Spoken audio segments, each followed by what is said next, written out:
Hey everybody, it is K.Ho and I am here at Haight and Scott Street again. I'm here to show you a new listing from Fletcher Irwin at Perch Real Estate. It is 220 Scott Street. It is a ground floor Victorian condominium with tandem parking. There's some seismic upgrades here. It's a pretty traditional old school San Francisco-y flat that has a beautiful deck off of the kitchen and the back dining room, and you'll see a lot of traditional details, and you'll see some upgrades they've done over time. I think the sellers here really liked wine in the past, but here, this is a great neighborhood, and it's a block that I've been here plenty of times before. In fact, I know a real estate right there at that dark, or right here, over there, over at 800 Haight Street, when Vanguard was headquartered there. Now, this is right on the wiggle. You've got cars and joggers and dog walkers and dogs because you've got Duboce Park right behind me. You've got the N Judah over there, the Castro over yonder. You also have the N Judah line, like I said, so if you're commuting back and forth from downtown or to the west of the city, it's easy. If you're commuting to the peninsula or somewhere you need to get on the freeways, just back over there is Oak Street. It's a really central location. Like I said, I've sold lots of properties here, helped clients buy a lot of properties here, and there is a reason why we get drawn back to this neighborhood time and time again. I love this dark house here, and you can see this the variety of architecture and the variety of people. It's kind of exciting. And you see, well, the wiggle, there you go. So expect to see bicycles, bicyclists, people walking dogs, and not dogs walking people walking dogs. And then you can see one thing here that will delight is that Page Street here is a slow street. So you have that going for you, among many other things too. So let's take a look inside. I hope you'll enjoy the tour. Now, there was another set of people here during the preview time, so you'll see them wandering around. Don't mind them. But yes, let's go and take a look. But here we go, 220 Haight Street. It is the ground floor unit of a 3-unit building, I believe. You've got the Victorian details here. Nice transom, nice terrazzo steps going in. And I really do like this entryway too. And good transom numbers. I like it when they coordinate. So we come in here, we'll go inside. The entryway, which I do like, you've got a lot of little millwork detail here. You've got your entranceway. You've got your pressed tin details.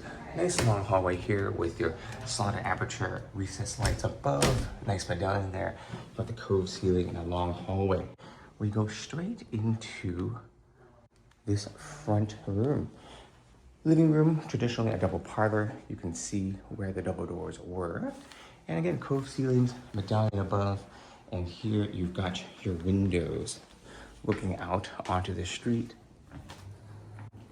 And I like how you have a little bit of recognition of the garage going in here. And then you've got your former fireplace.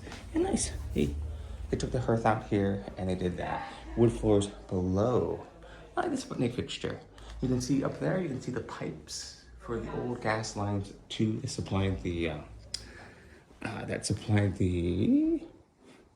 power for that. You got a little outlet up there. You could do some holiday lights or whatnot. Let's see how tall the ceiling height is. 10'1", so that's a nice tall space. Let's continue. So from this front room, here's the other half of the double parlor room. Nice and big here. You've got your side light well here, and then you've got a little bay window so you get more light in, hence the light well part. Nice medallion up top. I like that little light fixture here, and you can see nice tall baseboards. Interesting that they did a glass door here. You could probably frost that pretty easily or change it out. Go to building resources over at 3rd and Illinois. Now, you also have this part here. Other people do this into a bathroom or whatnot. Some people have it separated out here. Let's see down here, over here, nice closet here. And then you can see the little light well. They've got some pigeon netting, I believe, here, and you could probably put a little fern or something out there. I mean, provided you make sure it drains properly and all that good stuff. So, you can see the wood floors below are the oak, And you have some the electrical along here. You have some in conduit. You know, it's what you would typically get in a building of this vintage, where you have a mixture of updates and features that were added per each particular owner at the time they were done. Does that make sense? Yeah. Okay, now here you see the subfloor. So we've got this oak floor there. And unlike what most people think, where they're thick tongue groove, they're actually pretty thin strips of oak. And you've got the subfloor. In this case, it looks like the pine. It was usually soft yellow pine or Douglas fir. In here, though, you can see that some of the upgrades I talked about. They lined this all with cedar. And then passing through here, you've got another bedroom. So you look that way, this way, you can see you have one closet, two. So that could have been a double parlor, and this was that too. Picture rail was above, and same picture goes over here. Now, back over here, glass door as well. And this side, you've got your split bathroom. There's another room there we'll see. Oh wow, there's some stone here and river pebbles. That's a lot of granite. Little space heater here, ooh yeah. The hexagon sink. And we have used this mirror before. A really great solution for when you have a window and you have a sideways mirror, but how do you get a front-facing mirror? That's pretty nicely done. And you've got your hexagon sink, and then your river pebbles at the bottom, and a 5-foot tub here. And the good millwork, the baseboard, the wainscoting, again with a pressed tin feel. Now coming back to the back, you've got yet another set of rooms here. Oh, that's lovely. So interesting. They like their wine. And they really like their wine. You can see nice built-ins here. I like this heathered stone look here. I love how you can go out. This is the thing I always see at these homes. Why didn't they go out when they could? In this case, they did. So again, back here, you can see where the built-ins were. Oh, that's a really elegant medallion up there. Nice little use of this. This is actually a pretty good fixture. I like it. And then over here, you've got your built-ins. Really nice. They're modern and big, and that's great storage here. I like a lot of light fitting. You're facing east in this case. Now over here, let's look into the kitchen. Wow. You know, this is the second time in so often I've seen the stainless steel backer. It's interesting. One set of clients we have, friends out, they want stainless steel in their kitchen. So big area for the microwave. I might have put a warming drawer there if you do something. And then you've got, you have this, I have the same one at home now, the new house, the Viking one. You've got the electric, slightly different though. You've got the electric oven below with convection, and then your 4 burners above it, gas. And then you've got a external, what appears to be an externally vented microwave. Now, I was a little curious. Oh, I see, they have a much wider one. You could fit a microwave here. There's actually one on Amazon now you can get. And then you've got your refrigerator here. If you want a bigger refrigerator, you can always take that out, move these up. It's pretty simple. When you change out cabinets, you can see there's a power slot for the microwave and the hole there too. But see, the screws are there, so you could take these out and move them as you wish. So you could get a little more ceiling height or get a more counter depth space or whatnot. In this case, you could do that, get a bigger refrigerator if you like. And over here, you do have a good amount of workspace. Floating shelves here, and you've got that, and you've got that. And you've got this nice big thing here. In addition, you get the dishwasher as well, and nice under-mounted sink. And again, the stainless steel here. So, let's look at this. This. Aha. Now this is much more interesting, I think, in terms of outdoor space, if you want that. You've got a nice patio here. Pretty pleasant, I have to say. And then, let's see here. You have got 13.6 going from the French door to this patio here. And across the way, let's see here, you've got 11'4". So it's pretty nice. And then let's look back here, past beyond. You know, one thing that occurred to me, if you wanted to do in-unit laundry, you could probably add it in that refrigerator complex area.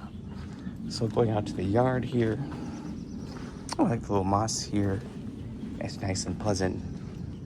You got a lemon tree. Wow, look at this. Oh, gravy, look at the size of those lemons. Or pomelos? I think they're lemons, but they look maybe it's a pomelo. They're really big, wherever they are. Nicely done here, and you can see the back of the building. It's pretty handsome. And then underneath here, I suspect this is where the garage and the, I'm guessing, shared laundry is. Let's see, under here, right here. Oh, tandem parking. You can see all the way back here. And over here, you've got laundry, the 3 water heaters as well.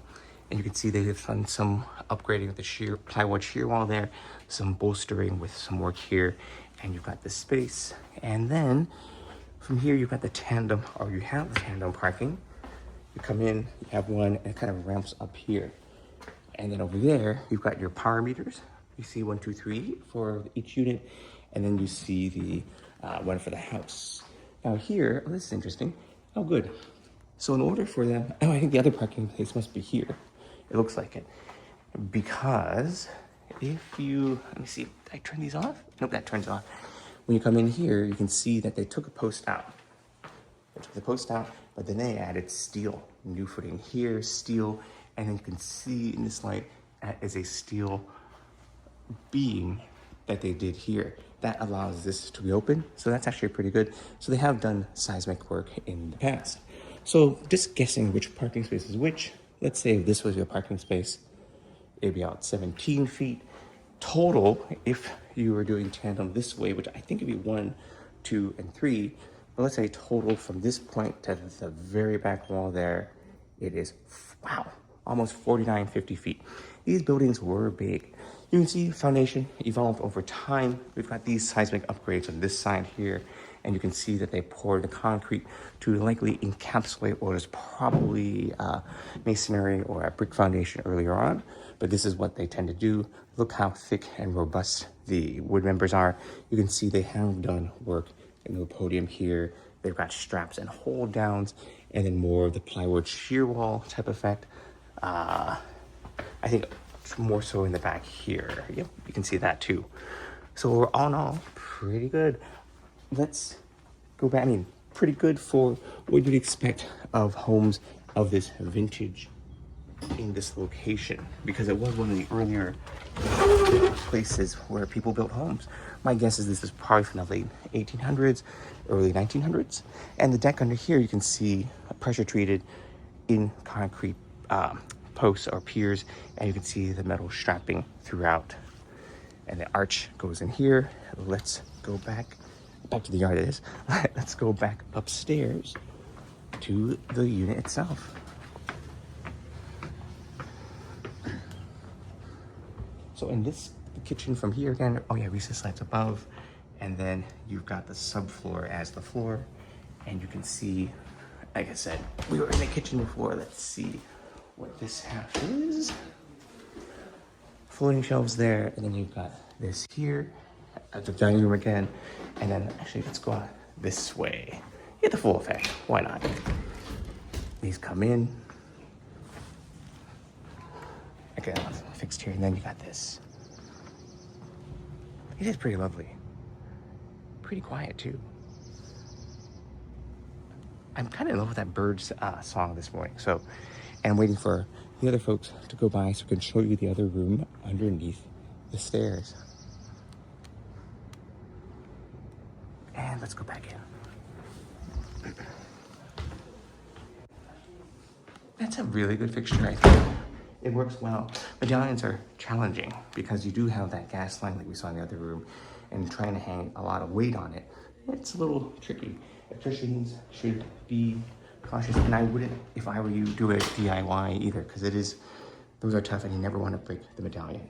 If you do, you'll probably go to Building Resources again at 3rd in Illinois to collect and build and buy older doors and fixtures and elements that have been taken out of places. Or get older, you can go over to Cliff's Variety on on Castro Street to see what you could have. Oh yeah, nice here.